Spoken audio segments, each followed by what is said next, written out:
straight from the soul with it. Yeah.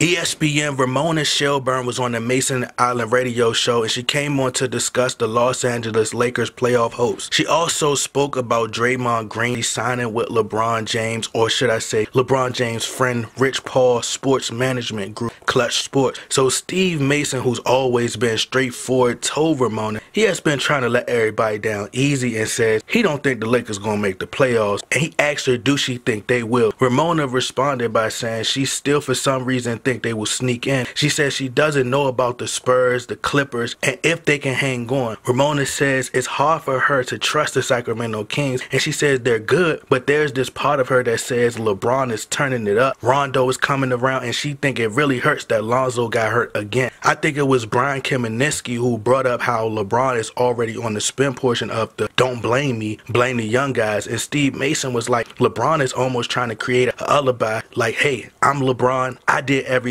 and they weren't ready, and you can't blame missing the playoffs on me. Brian Kaminsky brought up how the two people he threw under the bus, Brandon Ingram and Kyle Kuzma, are playing well. Then Ramona explained how LeBron was also talking about the older guys as well, blah blah blah, which I think is a bunch of bull crap. The more of the story here, people, Ramona Shelburne believes the Lakers will make the playoffs, which I do as well. Steve Mason asked Ramona about Draymond Green signing with Klutch Sports, and Ramona wanted to play a game that they like to play on Mason and Ireland, which is called Something, Nothing, or Everything, and they were all up to playing the game. So that's when Ramona Shelburne responded, and this was her exact quote. She says, I'll say something. It's definitely not nothing. I have always thought there was a good possibility that will become a nice discussion. It's not necessarily in terms of free agency. It's just Golden State has 4 players that need to get paid. So if 4 players need to get paid, is Joe Lacob going to do that? Do they all want to stay? So those things have to be answered. He's in line for a big extension this summer, but the only way he gets the big extension is if he gets Defensive Player of the Year, and I just don't think that happens based on how he's been injured. Ramona also went on to say, because I think if Durant leaves, or we won without him, let's all try to rally around, and there is a way they could try to retool without him. It will be hard because they don't have many assets, but if Durant stays, you can actually use Draymond as a trade chip, as important Draymond is to them. But if there was a guy you can get some value for, let's say from a team that may or may not get free agents, that is positioned for the Lakers, miss out on Kawhi and all of those guys in the summer, and they only have 1 or 2 years left of LeBron's prime. So if you guys would like to hear the full audio, the link is in the description box. But honestly, the writings were on the wall, I guess, for this to go down after seeing Draymond Green on LeBron James' show and them drinking wine, and he's sitting up there kind of giving LeBron James more compliments than usual. At first, as a fan, I didn't like it. Like, I didn't like seeing this because I really enjoyed the battle that they had, you know, starting from the we won, yup,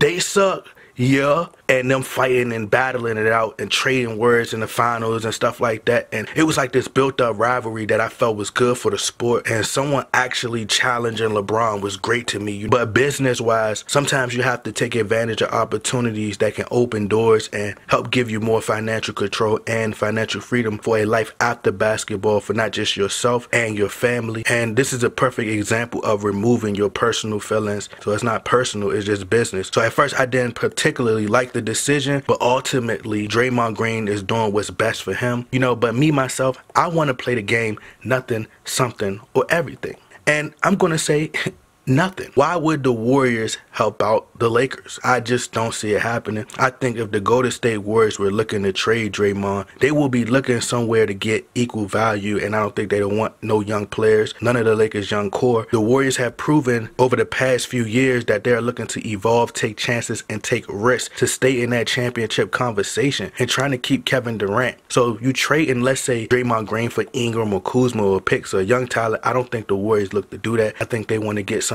that's going to keep them in a championship conversation. That's like when the Thunder brought in Victor Oladipo before KD left, and I'm like, how is that supposed to help? And Draymond Green is going to want a contract extension and a bigger deal. I think KD is most likely gone either way, whether they lose or whether they win or lose. But ultimately, I think Draymond Green would stay with the Warriors, but I wouldn't be surprised if they traded him.